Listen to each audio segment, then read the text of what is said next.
To come up with my personal educational philosophy, I bring to mind all the teachers who taught me before.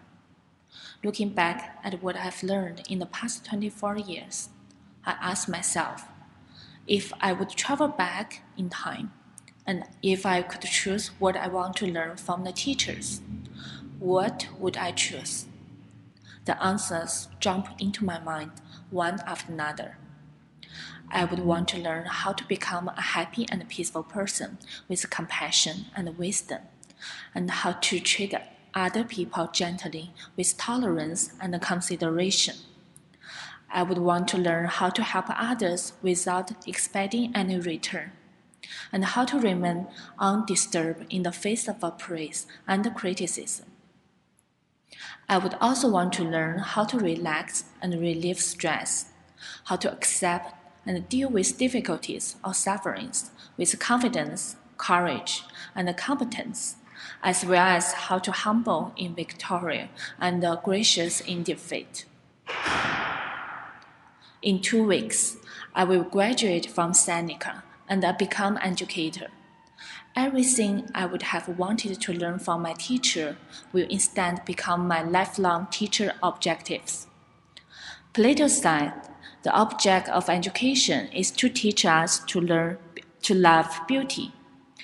And John Ruskin believed, education is the leading of human souls to what is the best and making what is the best out of them. I agree with them. I am idealistic, and I believe that it is important to teach children to know the world around them and the world in their minds. The aim of education is to pass keys to children to open doors, leading to happy and successful life, with kindness, caring, responsibilities, and wisdom.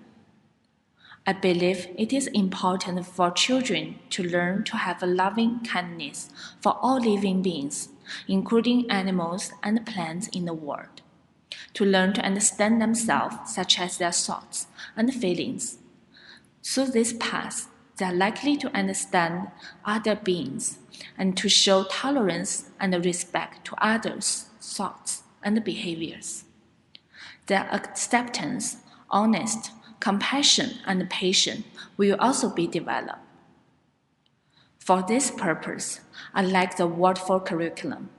The object of a Wordful approach is to teach the whole children, including the head, hands, and heart.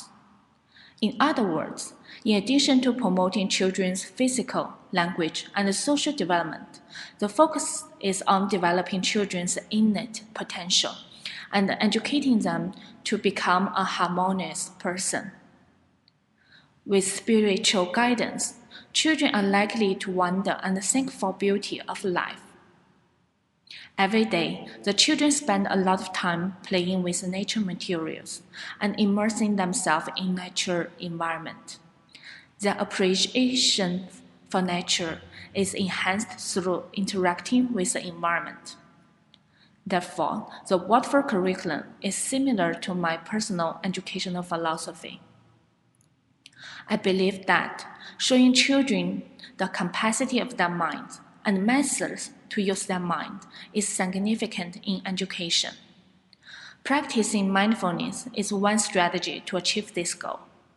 What is mindfulness? It is awareness of what is happening to them, including their bodies and minds, in the present moment, without any judgment or worries about the past or future events. Meditation and yoga can be used to practice mindfulness. Children develop their self-awareness, concentration, patience, and compassion, and cultivate wisdom through mindfulness practice. Through mindfulness training, the highest potential of children is likely to be unlocked. They will start to understand themselves, their lives, and the world around them. Therefore, as an educator, I will teach and to provide opportunities for children to practice mindfulness on a daily basis for short seasons and encourage them to focus on their breath thoughts, and various sensations. Then share their thoughts or feelings after the practice. Yoga will also be taught to improve children's mind-body awareness and physical health. Furthermore, children will be encouraged to be mindful during their daily activities, such as eating, working, and playing. With practice, children are likely to become aware of their thoughts and feelings and understand the power of their mind. They will discover how to use their mind in a positive way in their daily lives to lead them to become a happy and healthy children. Sidney Harris said that the whole purpose of education is to turn mirrors into windows. I believe that teaching children mindfulness benefits them physically and mentally. By educating children's hands, head, and hearts, they will understand more about themselves and will view endless world through the windows of their heart.